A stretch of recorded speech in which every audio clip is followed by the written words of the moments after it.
ônibus ou canoa? Pois é, você ficou em dúvida? Nós também. Morador reclama de más condições em transporte coletivo. O ouvinte Paulo Ricardo Ladeira, que é morador de Itambé, fez uma denúncia grave com relação ao transporte coletivo Cidade Verde. Segundo ele, durante o trajeto de volta para casa de Maringá e Itambé, ontem, no último horário, na última hora da linha, às 23 horas, chovia muito, dentro e fora do ônibus. Ainda, segundo o morador, o valor da passagem é de R$ 7,05. E ele mandou para a gente alguns vídeos, o Samuca vai mandar para a gente, vai colocar para a gente aqui, quem está na nossa live vai conseguir assistir aqui as goteiras ali no ônibus, né? A gente consegue perceber ali que parece que sai pela luminária, sai pela borracha ali, pela porta do ônibus, né? Então é uma coisa desagradável. Por quê? Porque você está indo para sua casa às 11 horas da noite, depois de um dia de trabalho, e aí você tem que lidar com uma situação dessa. E pagando uma das passagens mais caras de Maringá e também da nossa região, né? Porque é o transporte metropolitano.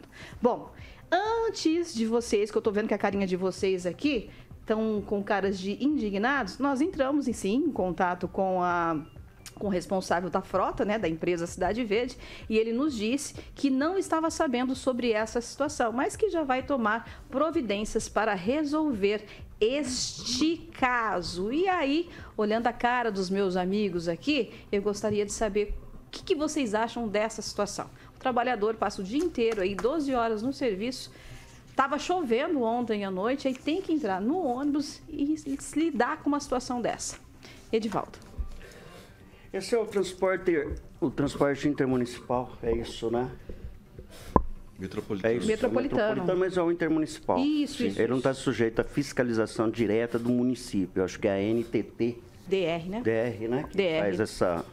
Eu tenho utilizado, já usei algumas vezes o transporte intermunicipal e é absolutamente precário. Vamos deixar claro, me parece que a empresa, essa Cidade Verde, é ligada, a TCC também, mas deixar claro que uma coisa não tem nada a ver com a outra. Esse transporte precisa ser melhor fiscalizado. Esse é apenas um exemplo dos grandes problemas que se tem. Superlotação, atraso no deslocamento das pessoas. E, normalmente, a gente só vê o transporte coletivo local, e, obviamente, também tem que ser assim essa nossa preocupação. Os comentários recorrentes são sempre relativos ao transporte local. Mas esse transporte intermunicipal, e especialmente dentro da região metropolitana da cidade, precisa de um cuidado melhor. Eu lembrei já algumas vezes aqui, quando foi criada lá a região metropolitana de Maringá, lá no início da década de 90, aliás, se não me engano, uma lei da Cida Borghetti, depois essa região metropolitana, acho que começou com 8 municípios, aumentou, e acho que hoje são 27 municípios, ou se não for mais ainda, a região metropolitana perdeu totalmente a característica dela. Uma dessas prioridades, uma das demandas colocadas à mesa lá na década de 90, avançando depois para o novo século 2000, era exatamente os problemas muito recorrentes do transporte intermunicipal. E não evoluiu. Agora, na segunda gestão do SAID, me parece que acabou a região metropolitana, foi criada uma nova instituição, né, Celestino, que ela substitui a região metropolitana com outro nome, para que ela incorpore o mesmo modelo da região metropolitana de Curitiba. E me parece que esse tema voltou a ganhar um pouco mais de força. O governo apresentou recentemente um projeto bastante ambicioso de conexão da região metropolitana, inclusive enfrentando problemas que são comuns à região metropolitana, principalmente de conexão, né, tipo Maringá, Sarandi, tem a questão do meio ambiente, a questão do lixo urbano e o transporte coletivo, né? O transporte intermunicipal. Então, são temas que a gente precisa estar atento, porque todos os dias, Juquera, eu vou citar um exemplo, diariamente, entre Maringá e Sarandi, cerca de 25 mil pessoas se deslocam de Sarandi para cá.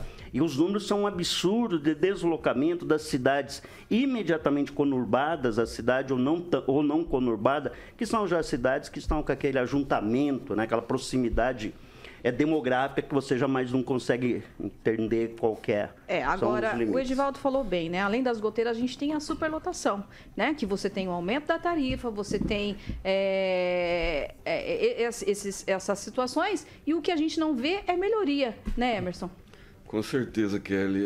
Esse é recorrente, né? As reclamações a respeito da qualidade dos ônibus municipais e intermunicipais, interestaduais, no caso aí da região metropolitana.